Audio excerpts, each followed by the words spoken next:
Hello, everybody, and welcome back to another episode of Koki Otaku. Today with us, we have a very special guest. She voices Esdeath, the Ice Queen in Akame ga Kill, Sanae Yamada in The Dangers in My Heart, Ouzen, the Immovable Lord in Made in Abyss, Keiichirou Miyanoshita in Ghost Stories. Yes, that Ghost Stories.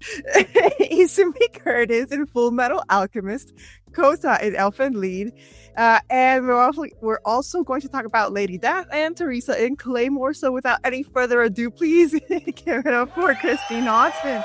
Woo! Christine, welcome and thank you so much for joining us today. Of course, I'm happy to be here.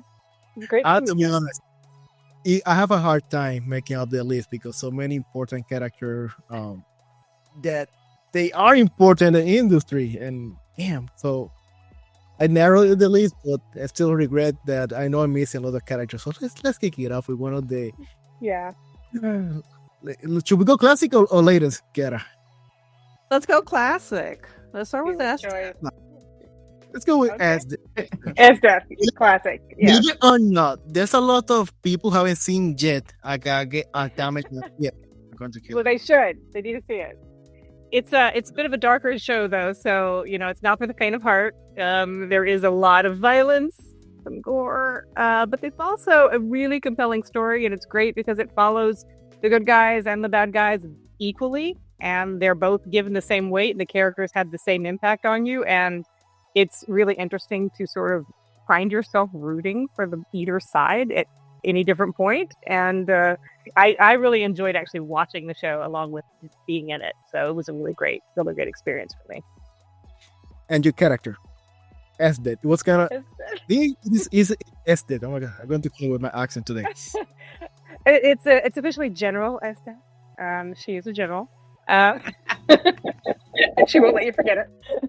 But she is a sort of a rising star in the evil bad guy realm. But she is ruthless, sociopathic, and completely driven and single-minded. And unfortunately for the good guys, she has set her single mind on winning the love interest of Tatsume, who is a young man who she has fancied for her new mate, and he doesn't necessarily share that thought. So she's a little relentless with it. But yeah, she's a really complex character because while she is, pretty bad and, has no problems killing people and definitely feels like weakness is definitely going to get you killed and has no respect for anyone that shows any kind of weakness at all. She still, like anyone else, wants love.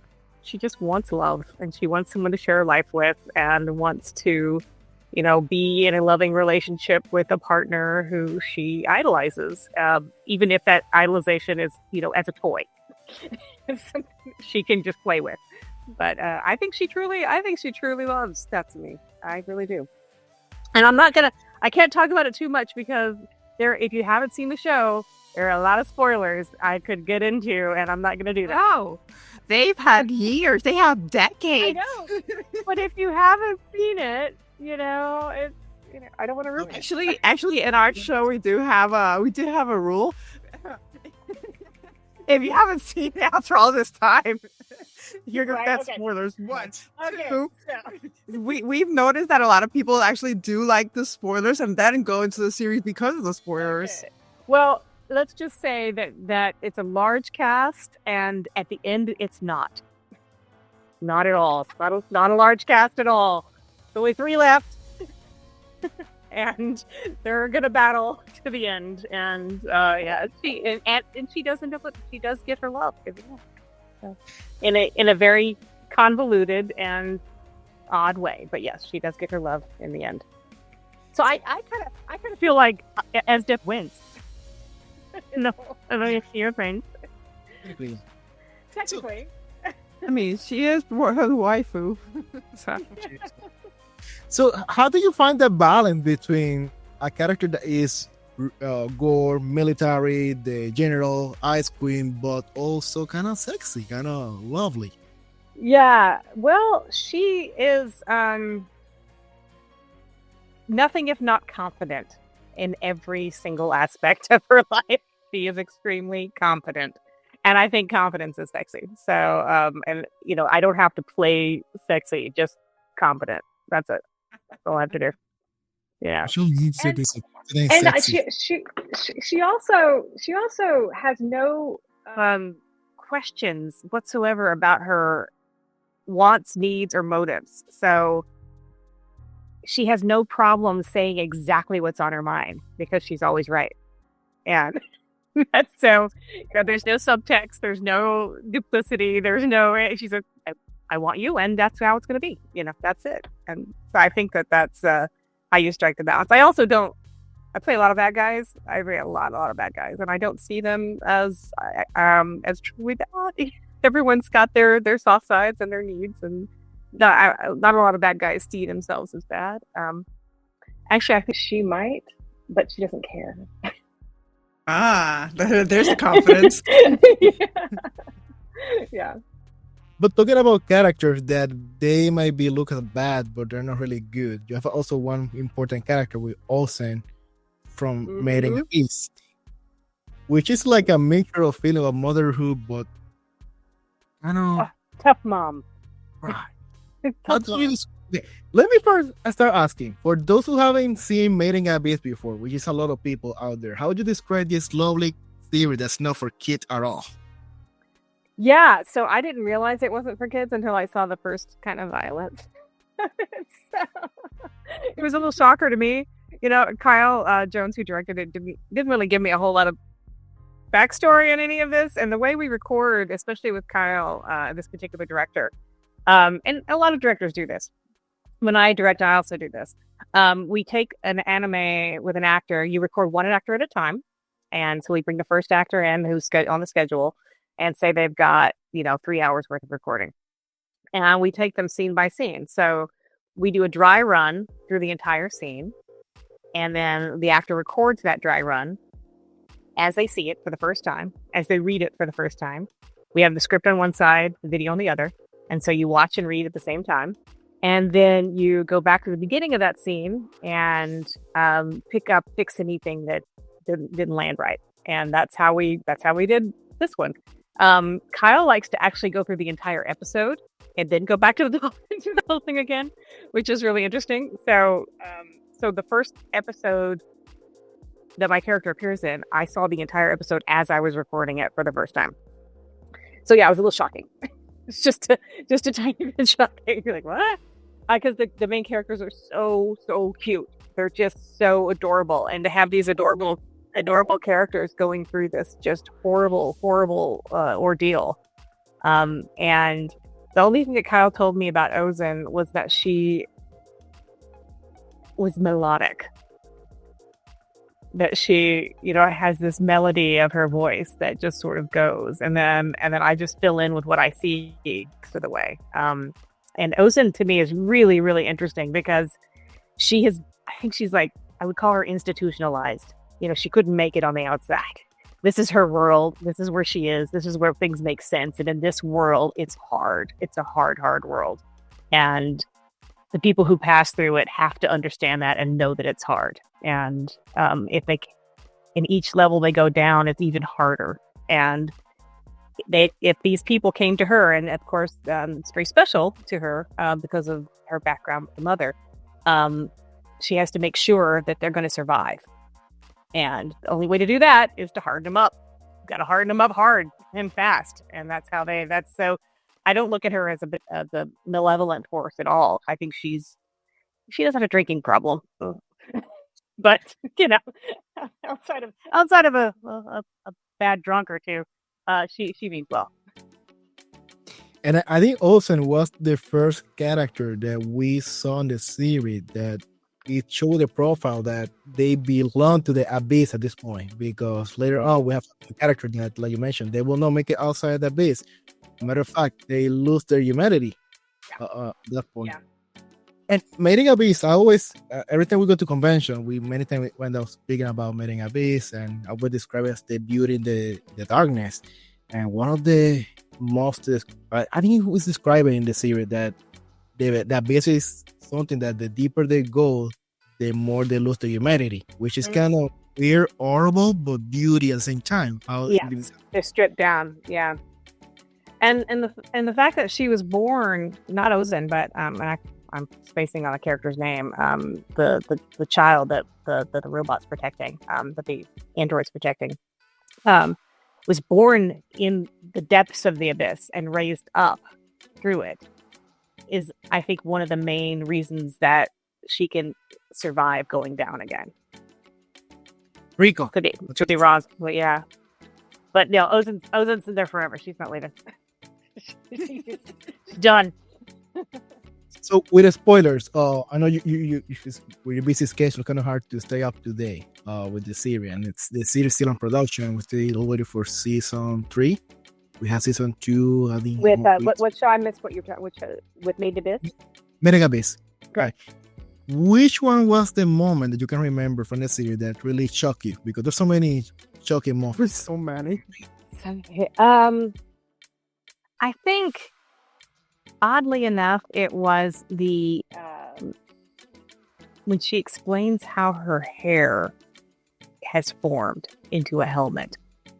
That was kind of the first inkling I had of what scar tissue is, both figuratively and emotionally, and physically. So she's got a physical scar on her head. And I think that was kind of one of those things where I like, oh crap, that's heavy. That's really heavy. Yeah, which was your most dramatic moment from that series so far? Romantic. Oh, traumatic. Traumatic. I think all of Ouzen's trauma is in the past. It's already happened, and so she's just carrying it with her. And I think that's why she drinks so much. But the carrying of the tomb backup of the that whole flashback of the origin is really traumatic, I think. Like I always share on the latest season, for me, I think it really traumatized me with the new character with Irumui, which that story, season 2, they show this character, technically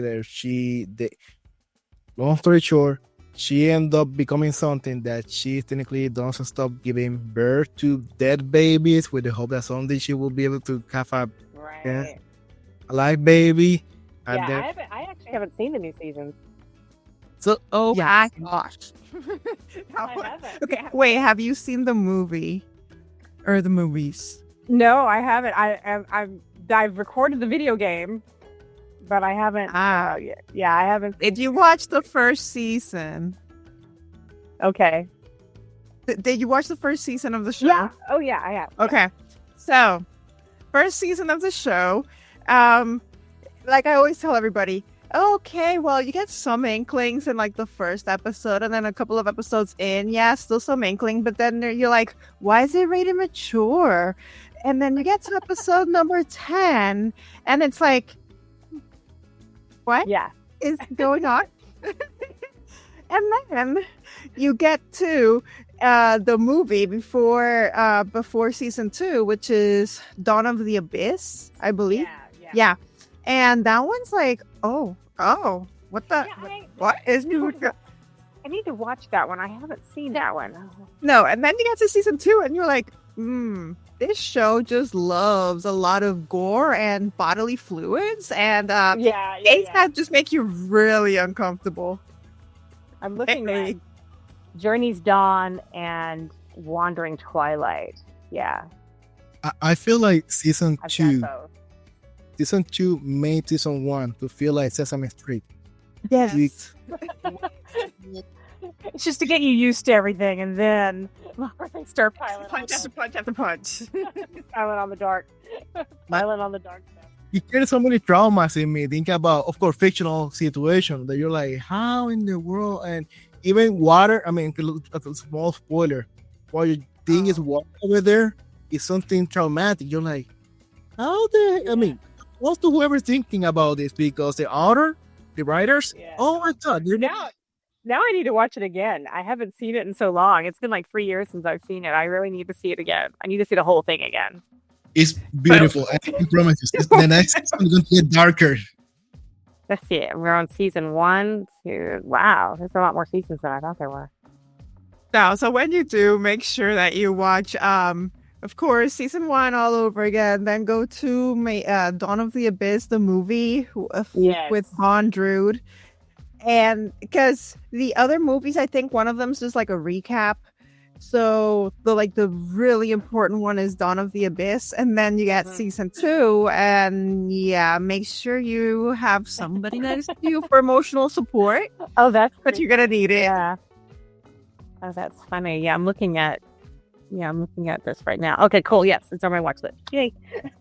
But talking about dark story, but this time we're going to use a little bit we're going to use a lot of humor. Talking about the classic masterpiece, non-beat at the same time. It's kind of hard to beat in historic ghost stories, English stuff. Character of Keiichirou. Yeah. Okay. Keiichirou. Yeah. This one.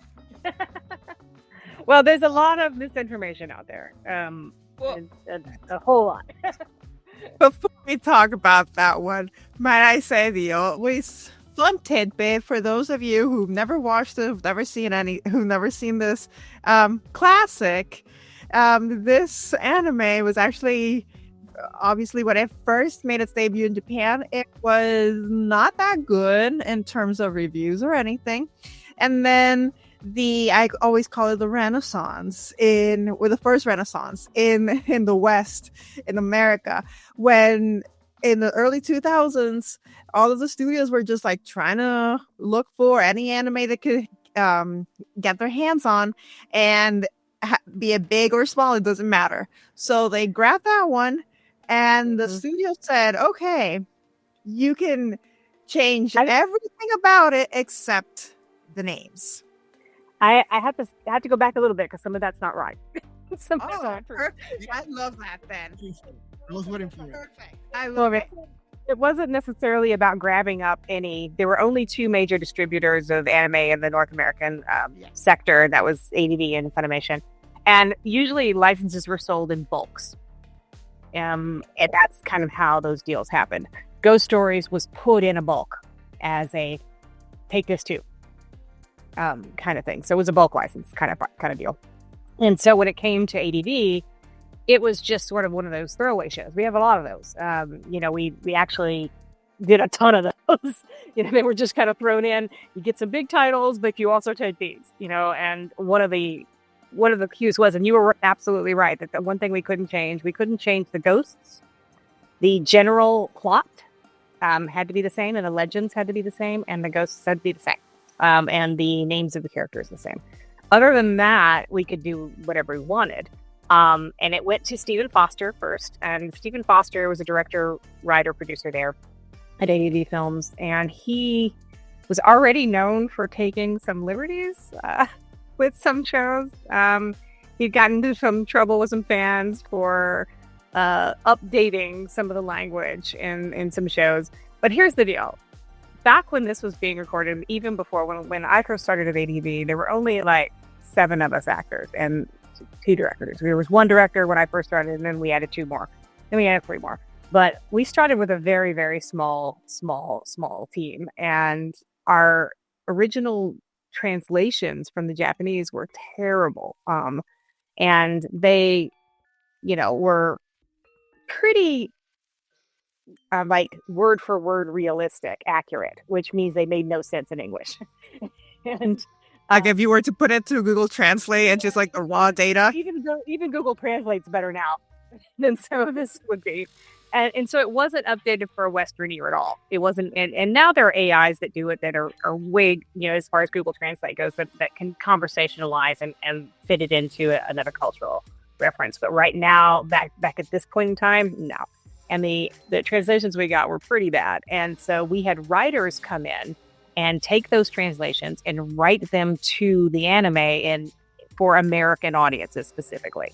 And so we had to write to the flaps and This was before nonlinear recording, so you had to be very, very accurate with how you wrote it, with the plosives and the ms, and every time, it was extremely difficult work, and dubbing it was extremely difficult. And so when we got these things, there's some humor, especially with Japanese humor, that you just doesn't translate into an American audience at all. It could be pun based, and the whole humor is in the pun, or the humor is in a cultural reference that nobody in America would possibly understand. Also, there are speech patterns that are very normal to a Japanese ear that are not normal to an American ear, and things like saying a character's name over and over and over again, referencing them. I'm talking to you, Naruto. It's some of those things, and transitional words like anyway, or what's that about anyway. Those little words show up everywhere if it's a direct translation. So Steven, even things out a lot in the shows he did.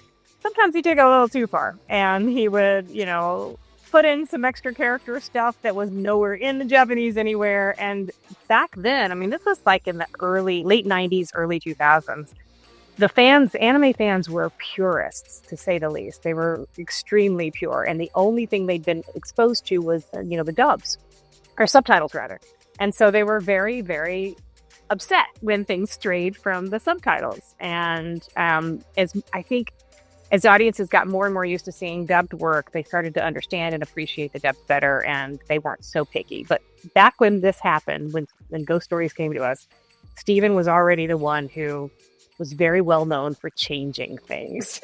And so he was the perfect person to give Ghost Stories to, because, the Japanese licensors really wanted us to do something different with it.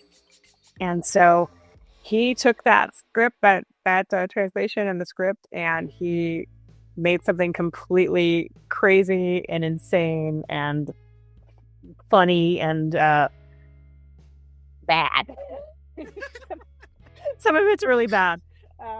Even at the time, in a very different climate, we're like, oh, really? So the way anime is made, way we dub it is just to dispel some of the myth. Myth number one: actors ad-lib their lines. That is a total myth. If you watch the series beginning to end, you can see there are callback jokes, there are themes that go with the character for the whole way, and knowing that we don't record together at all. I don't see any of the other actors when I'm recording. They don't see me. We are in by ourselves. So you can't really necessarily ad-lib with another actor that isn't there. Now, where we were able to kind of ad-lib is, like we have a line that's written, and the director will say, well, that's not really working. Can you try something else? And I'm thinking, okay, well, we'll have this, and I try that. And then we'll try a couple of punches to see which one works. But that's pretty much the extent of what you can do when you're trying to sync to something that's already there visually. So there's not a whole lot of things to play with. So the brilliance and the sickness of the entire show is all on the director who wrote it, Stephen Foster, and he's brilliant, and he's a funny, brilliant guy, and he is spent the entire anime making fun of himself. Every bit of that is in him, and so he's just a genius. We got to play a lot with the things as we could, but for the most part, he wrote it, and we all recorded it as we record anything, and it was fun because you're saying weird things that you don't normally get to say in an anime, and you're doing these outlandish things that you don't normally get to do, and so in that sense, it was quite fun. The ad-lib part for myself, for my character, was Keiichirou. When I come in for the first session, Steven's telling me about this kid. He's like, okay, so this kid is boring. I can't figure out anything to do with him. He said, I've got characters for everybody. I know who all these people are, but Keiichirou, I just haven't found a voice for yet. I don't know what to do with him. And so we go through a couple of the lines that he's written. It's like, it's all lame. It's all just so lame. There's nothing good about him at all. And I'm like, well, why does he have to talk? And we just babble, and just if he has to say something important, just like stick it in there. And he was like, well, how would that sound? And so we made a run at one or two things, and then he loved it. I loved it. I thought it was hilarious. And then for every session I came back, he had written that in. So it was like, blah, blah, blah, this line, blah, blah, blah, blah, blah, this line. And so that's how we kind of came up with that.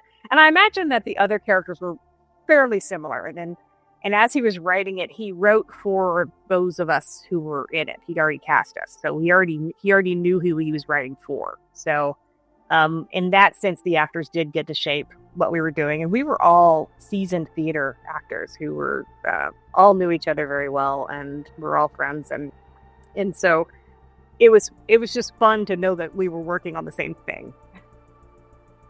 But yeah, that's all of it.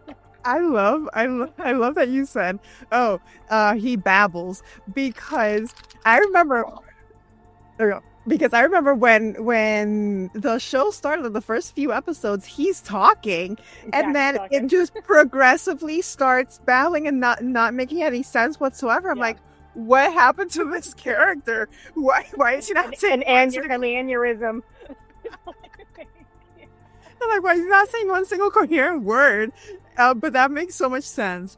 And by the way, you said, okay, so what I started off with was myth number 1. You said myth number 2. Are there any other myths that have been perpetrated by the internet? I read one actually yesterday, and it was pretty funny, that all of the actors would get drunk before we recorded and then come in and record. Oh, yeah, I read that one. I read that one too. No. I was like, what? No, you wouldn't come up with any sort of cohesive thing at all if that happened. You can't. I mean, I don't think people quite appreciate how difficult dubbing is, and especially how difficult it was at that time. And that you really have to know what you're doing. You have to be able to watch the animation and be able to, I do this, we do this. So that's, for us, that's what flaps mean, the mouth movements. But, you have to be able to match lip flaps as you're reading a script, as you're talking. So, and as you're doing a character. And it's incredibly difficult work. You can't do it drunk and expect any sort of good outcome. Maybe there are some savants who can do that, but I guarantee you not any of us. And also, we don't record together. We just don't. Quick question: when you mentioned non-linear recording, that you guys, they don't do it now or then? Now? No, non-linear recording. Yeah, we do it now. Non-linear recording now. Okay. Yes. What is it? Okay, non-linear recording is basically Pro Tools or some other thing like that. So basically, you can record something digitally and move it around, cut it up, stretch it. You can make it fit within reason. You don't want to do it. You want to try to hit it at the beginning, as much as you can, and that's done through the writing and through the actor skill, but and through the engineer. But now you can get close enough, and the engineer, the audio engineer, can make it fit, make it fit the plosives and the make it fit everything. But back when I started, we recorded on tape. So you had to, and it's called ADR in the film world, and it's dialogue replacement. And what you do is you hear beeps. You hear 3 beeps, and you come in on the 4th, or 2 will come in on the 3rd, depending on where you're recording. But beep, beep, record, and the beeps are set up, timed exactly to when you would start on a silent beep talking. And if it's written correctly, and you start at that beep, and you have the right pace, it'll fit the flap. And you have to keep recording that line over and over again until you do it, until it hits. If you mess it up, so we used to do. We record in what's called loops, and loops is what you do in one recording. And we used to be able to do 10, 15 loops an hour. That's how long it took. Yeah. Wow. So like recording Bubblegum Crisis, Tokyo 2040, which is one of my first anime. It was painful. And we got VHS copies of it ahead of time. This is back when VHS was VHS, You got them ahead of time so you could practice, because you needed to practice. You get the script and you get the VHS to practice what you're doing, and then you go in to record. And even then, it's extremely painful and takes a very long time. Now, as recording technologies got better and better and better, and we started using non-linear recording where you could stretch and fit and move and put everything on stacks, and it's super easy. I can do 60 to 80. Wow. use an hour. Yeah, I mean that's the difference in time. So back when I started, it was in the dark ages. Little mice were running the engines, and it was terrible. But yeah, it was hard. It was an actual skill that you had to develop, and it's not necessarily so difficult anymore. I'm just imagining the challenge using the beep system. Mm-hmm. It's starting the recording here. Hello everybody, welcome back, and I have a hard time. Yeah. Now it's starting like just follow the beep. I'm stuck. I'm just frozen. Like yeah, you freeze. That is your first instinct. Yes, you're not wrong in that. That is your very first time I recorded with beeps, because ADD and Funimation did them in two different ways. Funimation always used the beeps. ADD never used the beeps. We used a chase system. So basically, you chase the flaps, as we call them. So you see a character start talking, you start talking. You don't try to speed up to end when they end. You go over a little bit and they scooch it back. We use a chase system. So, but Funimation still, Keiichirou still uses the beeps, as far as I know. And in ADD, you hear the Japanese in your ear when you're doing it. At Funimation, you don't. It's just different styles of recording. And so you got to get used to each one. It's the first time I recorded at Funimation, I heard the beeps, like, what? Your first instinct goes to freeze. It is, exactly. Beep, beep. Ah! And that's what you do. And then you get used to it. It starts to get to be a little bit easier. when you hear the Japanese, like you're hearing the Japanese and you have to go over it sometimes. Yep. Like I can hear myself. When I hear myself, I get stuck so low. You see me like slow. It's amazing you get used to it. And I actually rely on it quite a bit because I try to match the Japanese energy and intention. And so it to me, I love it. I love hearing the Japanese while I'm doing it. When I hear all the characters in Japanese, I hear the entire soundtrack as I'm recording. What is your delta, your difference between emotion happening and for you the speed? How many seconds will it take you to hear an emotion and understand it and execute it? It's almost instant now. It's hard to explain, but I've been, I have a theater degree. I have a lot of training, and I was a full, working actor before I ever started doing anime. To me, it was just a job I went to along with other jobs I did. And so it was, a lot of it is training. And I just get used to it. And then you get used to storylines. And then the more anime you do, the more you see the same things over and over again. And the more themes you see repeating themselves. And the more, so I could watch something for, just a few seconds and know what the show's about and know who the characters are and know, where it's going to go. And it's sometimes I'm surprised and sometimes I'm not, but I always go for it the first take as best I can, and then refine if I'm wrong. We fix it on the way back. Fix it on the second time around. I want to have a last question about Ghost Story before we go into your background story, but I need to ask the question. What was your reaction when you saw this wild line? Because Ghost Story have a lot of wild lines that it was a little bit acceptable that time. Today's date, welcome to fly. So what was your first reaction when you see that you had to say? The first time I saw them, these things were more acceptable, honestly. And it was just more of a, none of us thought that the show was through the light of day. None of us, we thought it was a fun little trifle that we were going to do that, maybe a few people would buy, who knows, it wasn't going to air anywhere. It wasn't going to, maybe it wasn't going to be a cult classic. No, I was like, maybe somebody will find it in their stocking at Christmas, their parents just bought it because it was in a dollar bin somewhere, we really didn't expect it to do anything at all. So, with that in mind, we thought we could do anything we wanted because nobody's going to see it. And I honestly didn't know, I had no idea that it had become a thing again at all until I was visiting my best friend who has a daughter who was, I think, maybe 14, 15 at the time. And there was a DVD of Ghost Stories on the coffee table. Like, what is this doing here? And oh God, my daughter loves this. She's like all over it. You've got to be kidding. You seen this? This was like five years ago or so, 5 or 6 years ago. And have you watched this? And she said, no, I haven't seen it. I was like, maybe you should before you let your daughter watch it. Did she know you were in it? No.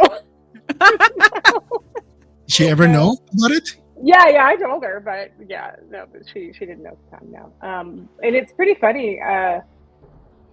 When I do appearances now, of course, the people who want ghost stories signatures for Keiichirou are all young, and if their parents are with them, their parents are like, "Well, I don't like that show," but the kids love it. The parents are the ones who think it's problematic.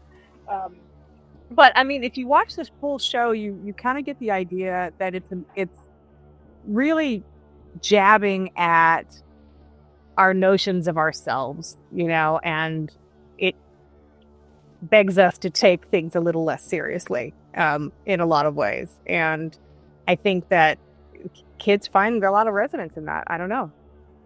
It's interesting. I promise you, it will never die. It will never die. I mean, you haven't had watch parties and conventions, so Yeah, it's pretty funny. I have a print that I sign, I take with me and I sign when people want it, but I kind of feel like it needs to be like Keiichirou needs to have a plushie or something. There needs to be a Keiichirou doll where you squeeze him and he goes, wow. I don't know. I think I need to have that made. Like if I find any convention on Blu-ray or anything like that, I will buy it.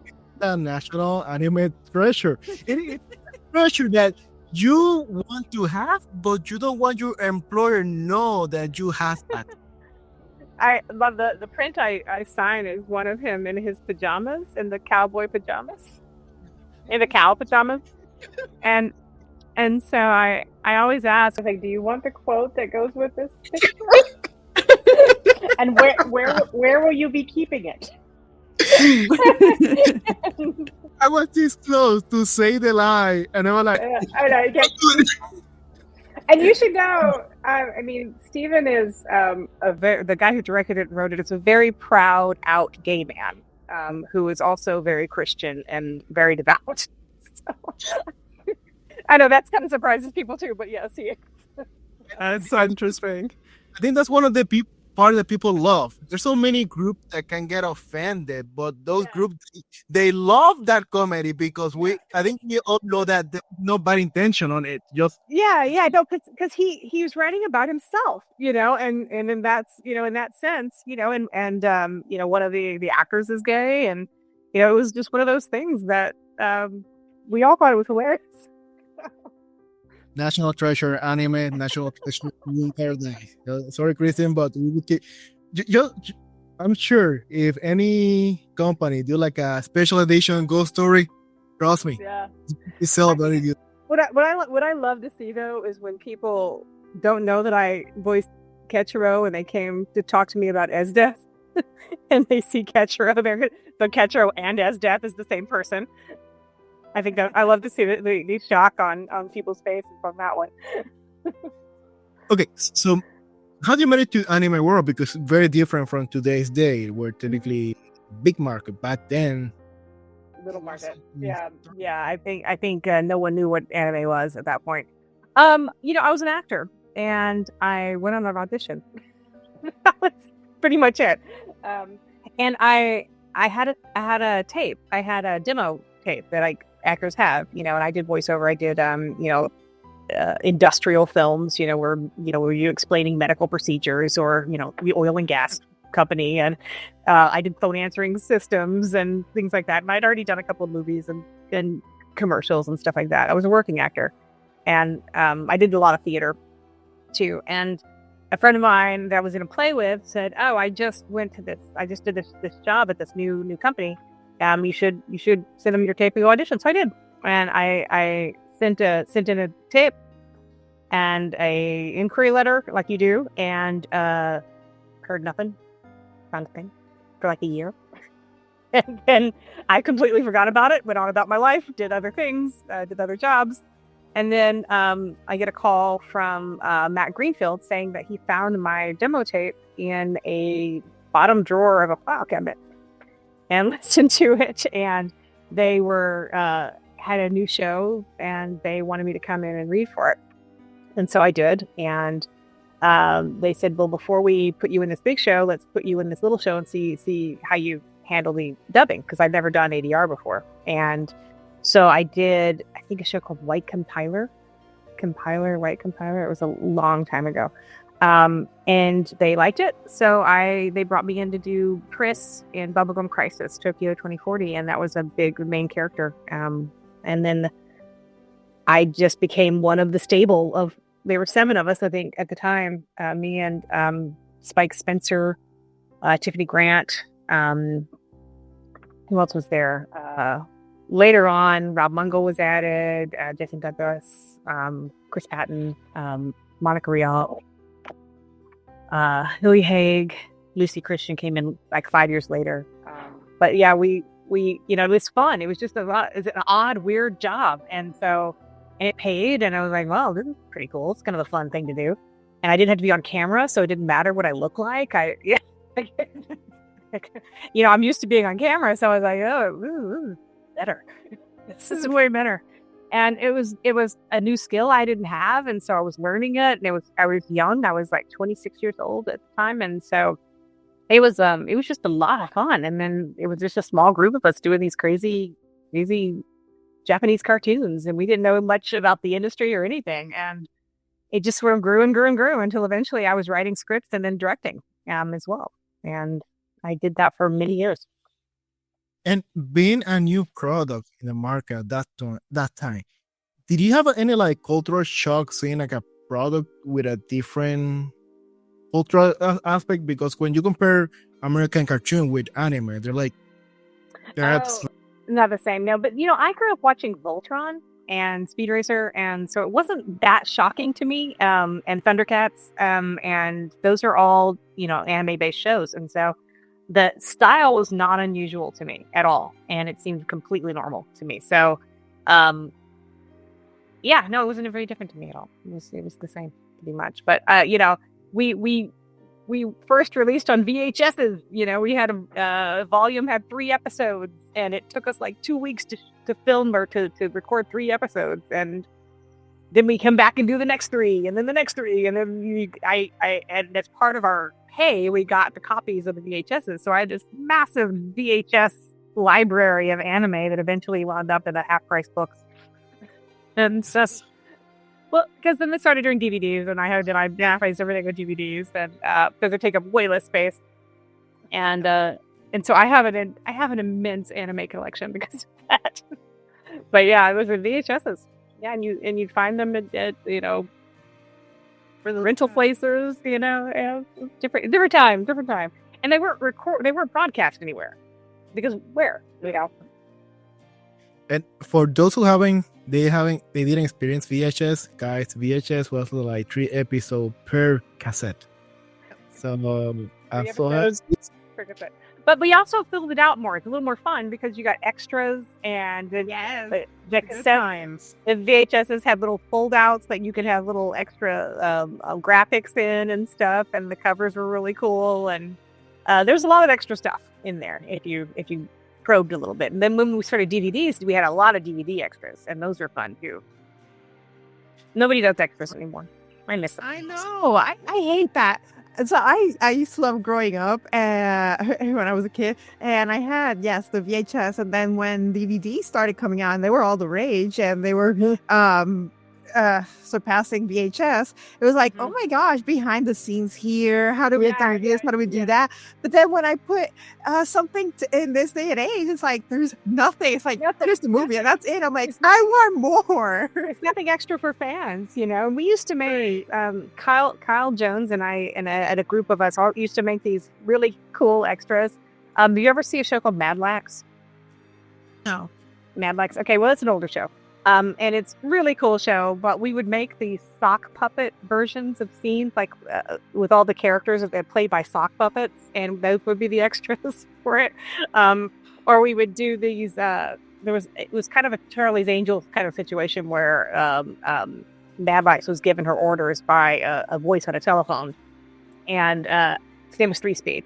And he would call her and give her So we did this whole series of him prank calling all the characters drunk, and it was really just fun extras, fun stuff. And Milkshan, we did a bunch of extras for that one too. It was fun. Some googly Madlax, and I'm like, oh my gosh. I know you'd like that. Madlax is awesome. I love Madlax. It's been a while. Yeah, it's been a while. It's an older one. I was thinking, going back to the anime, then this one it is pure love, no darkness. One of your latest characters talking about Sanae, Yamada, is the danger in my heart, which it's no darkness in this one. No darkness. No. You had to remind me of this one too, because I it was one of my more recent ones, and I play a smaller character, so I haven't gotten to see the whole thing. But now, once I saw the pictures, like, oh yeah, I remember her. Yeah, mom. Not a villain, darn. So how did that change from character epic, aggressive, dark, with dark background, with just a lovely mom who take care about her daughter? If you look a little further into my credits list, I play a ton of moms. I'm always somebody's mom. That's kind of the funny thing. It's like I'm either trying to kill you or I'm your mom. And so yeah, it's real. I mean, on the train. Like where's one as there's a baseball one, Princess. What is it? Oh my gosh, I don't remember it. Anyway, but there have been a ton of moms, and so it's not Sister Princess. It's Princess Nine. It's about a girls' baseball team. Princess Nine, and I'm the main character's mom in that one. It's very similar. She's just supportive and warm and normal, and I think that the mom and when you're talking about the most recent one, she's I love her because she's really excited for her daughter to be dating, and to be happy, and just wants the best for her. And I really enjoyed her. Yeah, I remember just you leave a session like that, they're like, oh, that's so nice. And it really melted my heart. It really melted my heart, the whole story, because you have a nice... It went a little bit of this same old story. It was very heart melting. But you have a lot of epic moms role. Like I do. One of the most epic mom stories about Fullmetal Alchemist. Yeah, you have Izumi, which I still dramatize with her background. I still can't figure out how she's functioning and walking around and moving and eating. Sig's a cook. I mean, I don't understand how all that happens when she doesn't have inside. That's funny story with that.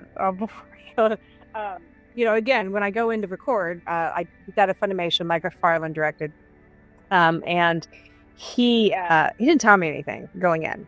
They never do. They think it's funnier when you don't know.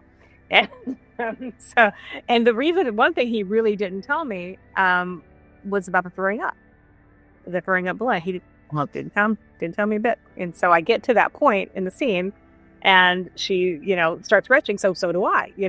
I just follow along and do the thing and just go for it, to make it really intense and really just great. Everybody loves it. And it's like, yes, okay, now you're going to have to do that about 35 more times today. If I'd known that, I probably wouldn't have got so heavy into it. But yeah, no, I had to do that over and over and over and over and over again. But yeah, that was the shocker.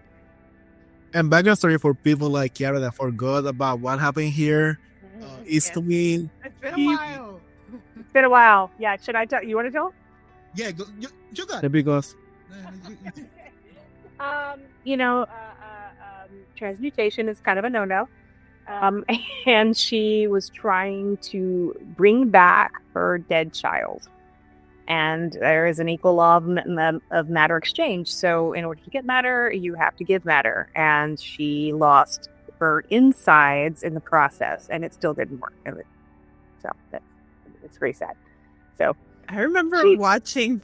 Oh no, go ahead. No, you go ahead. No, finish your thought. Oh, but nothing. She took on Ed and Al as surrogate children. What I was gonna say is, it's been a while because Fullmetal Alchemist was one of the first animes Onyx introduced me to when we first started dating, and that was 13 years ago. I'm like, it's 13 years. It's a long time. I'm like, I haven't seen it since. Yeah, no, it's a lot. And Absolutely. so it's like Like, a really long time ago, and Izumi just got a Funko Pop like this year. Wow. I know, just now. This is the type of anime that I'm like, I know it was really good. I remember it being really good, but because it was so long ago, I don't remember much of it. And it's like, I really have to watch it again. Yeah, it's so epic that I couldn't begin to explain any of it. I mean, again, it was a long time ago for me too, but it's just epic. I mean, there's so much going on. There's so much going on. It's so many layers, so many different storylines, so many different characters that you follow in every camp, and so it's a lot to take in. So it's an investment, is what I'm saying. If you're gonna do it again, invest some time. That is true. Did you watch Brotherhood too? Heck yeah. Yes. But Chris, I have to confess, I'm struggling. I let you to describe it because in my case, I have a problem with language mixture. The first time I saw Fullmetal Alchemist was in Spanish. Then I saw Brotherhood in English. So Right. the love of Alchemist, the equivalence, I noted in my mind in Spanish, even that I heard in English. And Brotherhood was better. Yeah, I know the story. I know it was Yeah. Well, it follows the manga better, so that's So No. I was. Go ahead. Although a lot of people ask me this, and I think it's kind of strange. Did you do Brotherhood too? Yeah, we all did. We all did both. They brought us back to do Brotherhood. So I watched Brotherhood by accident, believe it or not, and that didn't even really exist because I first watched in DirecTV when DirecTV was one of the big TV providers. They have a channel dedicated to anime in Spanish called Locomotion, which later moved to animations or something like that. And they had it was like big deal, and the deal about this channel was only dubbed in Spanish or something in English. So, and I saw Fullmetal Alchemist. Then one night watching in Toonami, and I'm like, "How perfect! I'm going to watch it now in English." And then I'm like, "Wait a minute, Different. what's going on?" And I remember that there was some key point that I didn't like how they wrap it up the original one. And watching it, I was like, "What's going on here?" I mean, I love what I'm seeing here, but what's going on here?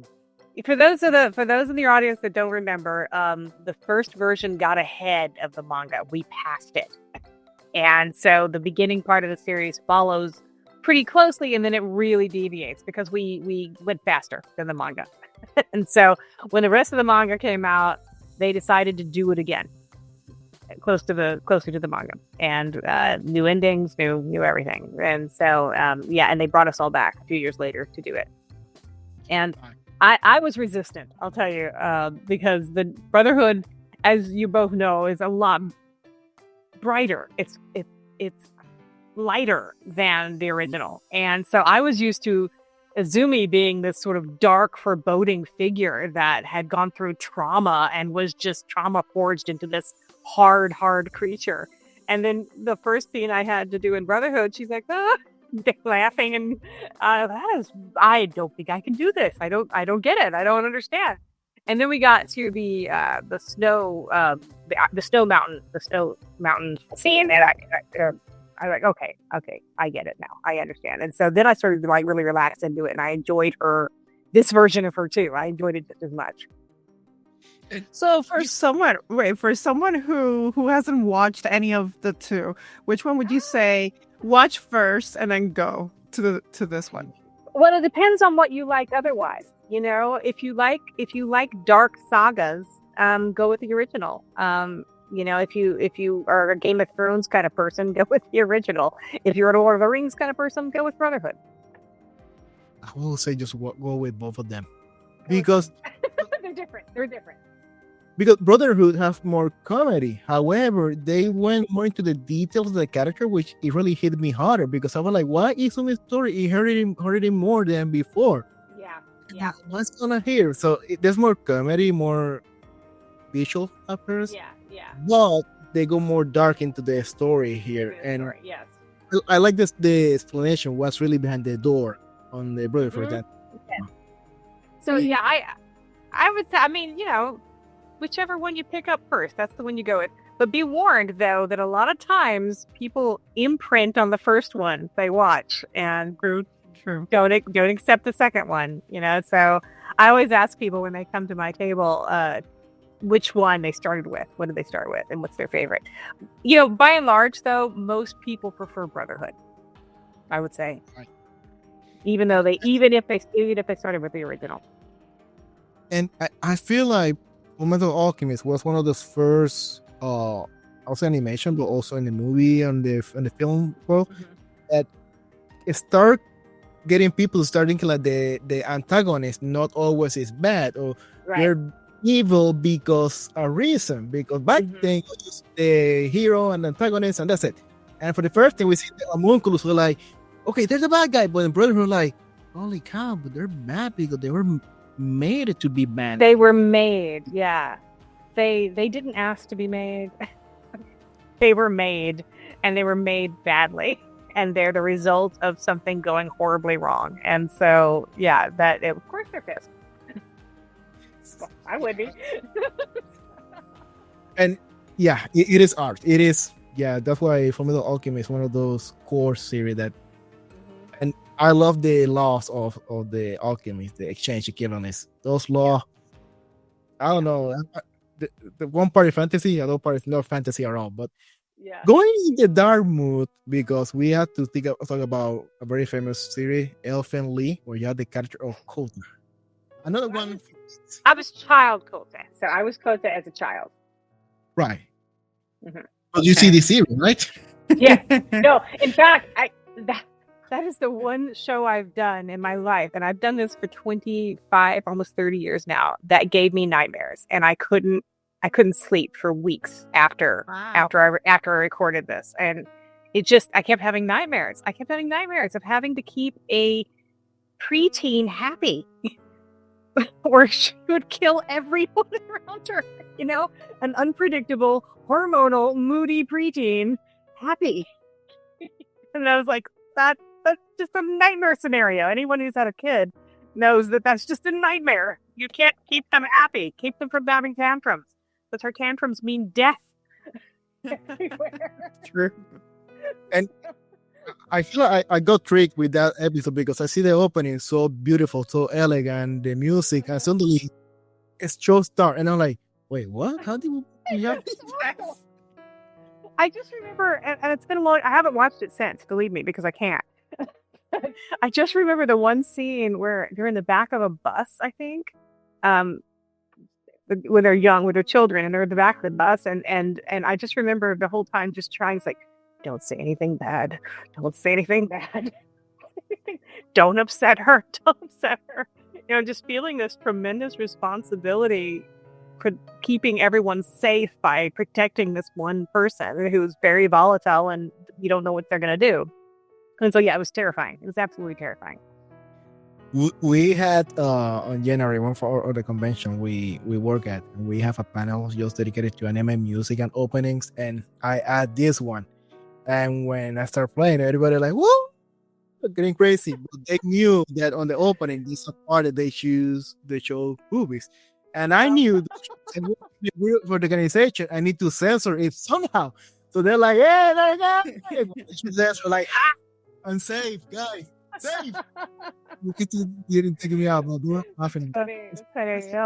Take it to an ecchi-con, you'll be fine. Right.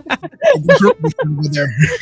There's rules too over there. But and I don't want to wrap it up without talking about two more, about Teresa in Claymore, which this one in your help, because I haven't seen Claymore even the second. I haven't either, so I don't know what we can do.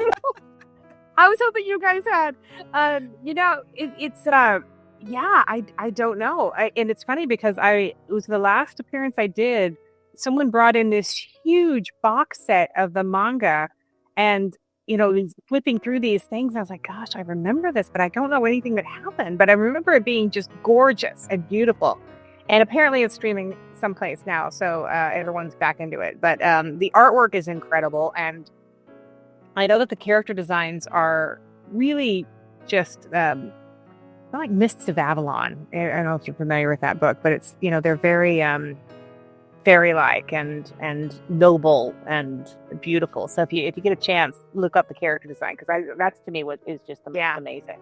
You see it? I'm looking I'm looking at it. I'm like, wait, I've seen this. I haven't seen the anime yet, but I've seen at least the artwork. Yes. Yeah. It's that. I think that's why it's kind of captivating people again. It's because the artwork is just so beautiful.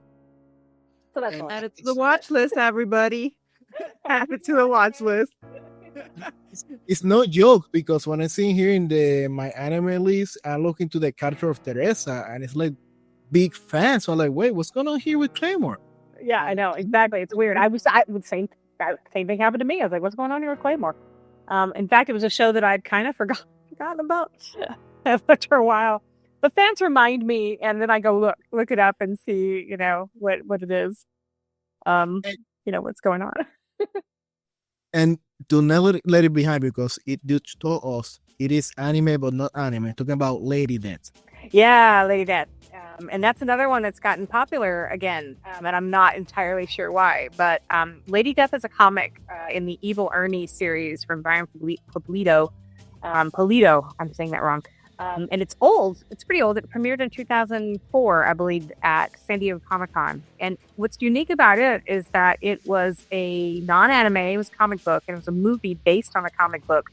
But it was entirely written and animated and produced through ADV Films. It was the only time they did that. And so we took it as a recording experience. It was more like Western animation in that we, as cast, did a scratch track together. Like one of the few times we're together, and we did a scratch track of the entire movie, and then it went off to be animated probably in Korea, I believe. And then we kept back what they call animatics, which is just sort of like flip card still drawings, and then we recorded the rest of the show for real that way, and then they matched it. That when they finished the animation, we came back and did any punch-ups we needed to do. So it was kind of fun for us because it was a process that was more like Western animation, and so we got to be a part of the entire process, beginning to end, instead of just dubbing. So do you find it more challenging the anime or easier? It's about the same, really. It was a little bit easier because it wasn't dubbing. It was just straight recording, so it was a little bit easier. Yeah, dubbing adds its own little thing to everything. It makes everything a level more difficult. Honestly, when I find a lot of the older shows making a comeback, it's usually because of TikTok or some meme in TikTok, and just brings it back. At least for us, it's also happened in some way, shape, or form that if we see something on social media, that it's like, wait, I haven't seen that anime. Let's go to it. And it's like, oh, it's not a newer one. I do the same thing with movies. If I'll see it come up on social media, I'm like, I haven't seen that in a while. But like, if I could go back, let's say you like Dangers of My Heart, you would also probably like Princess Nine, which I talked about earlier. Onyx, I think you'd like it. It's it's basically just a slice of life every day. It's about a girls' softball team, and it's really sweet. It's very, very sweet. Princess Tutu is also one that's kind of come back around, and it's beautiful. Princess Tutu, the artwork is amazing. It's also just a very sweet anime. Azumanga another just lovely, so much fun anime. If you haven't seen Azumanga, I recommend it. And the episodes are very short. They're just cute. And I'm a slice of life person, which I will enjoy this kind of stuff. Yes, the ones I've told you are all slice of life. Azumanga is more of a girls' school kind of premise, so it kind of follows along. But at some point they go to a bath. At some point they go to the beach. It's very, very girl, but it's very sweet.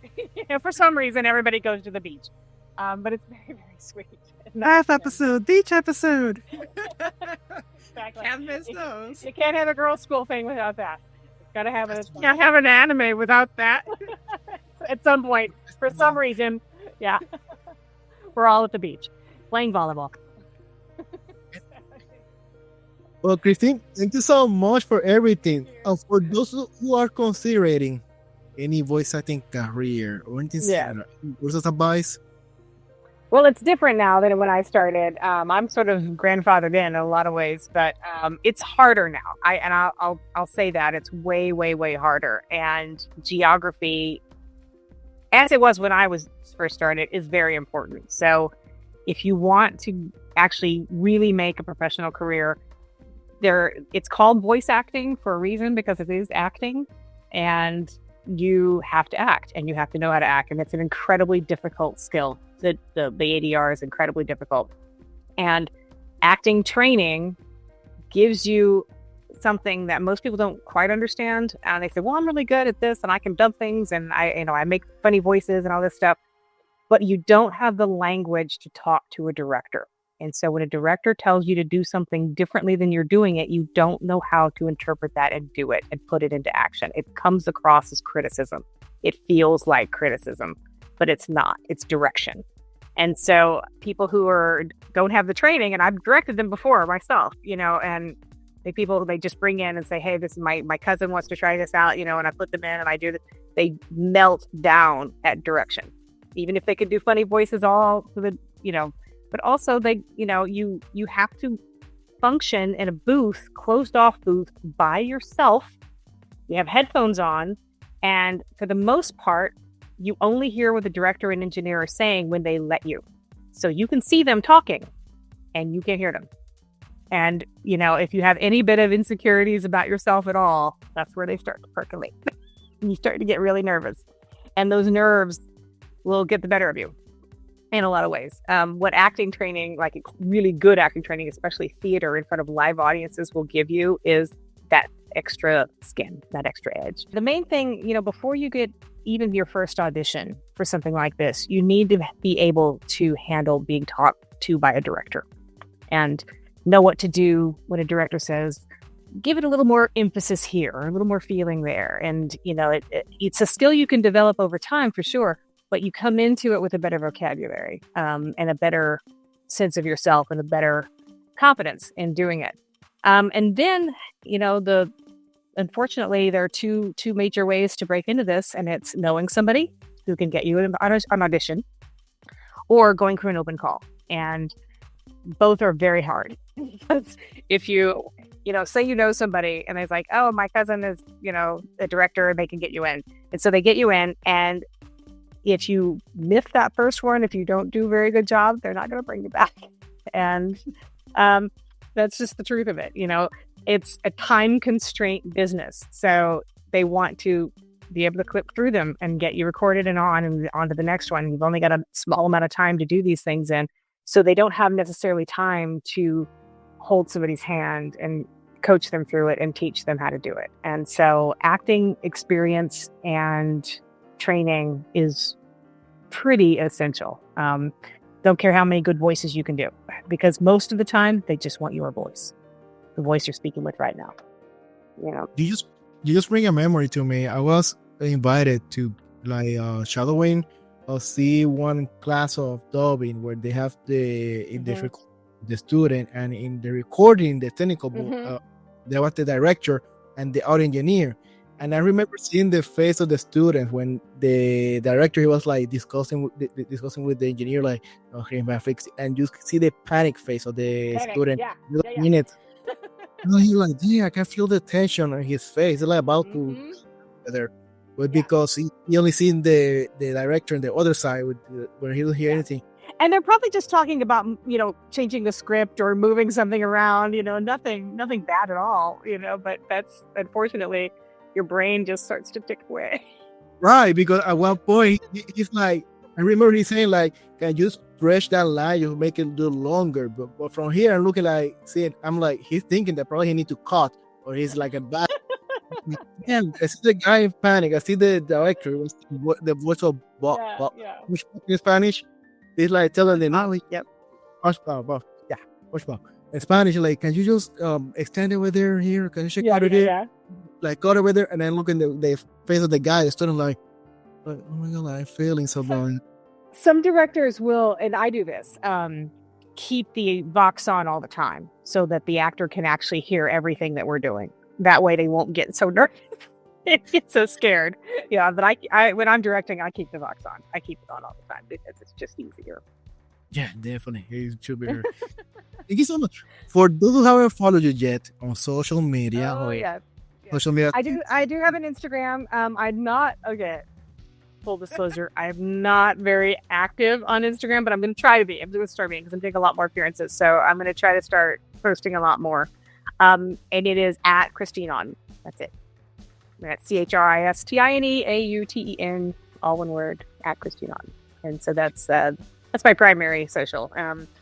So yeah, that's where it's my solemn promise. I'm gonna be better. I'm gonna get better at it. I promise. And maybe TikTok in the future, because TikTok. Possibly, I don't know. I'm over 50, so I don't think I'm allowed. Oh, What? no, Christine, that's fun. We'll talk later backstage. So Talk later about this. Get me on. yeah,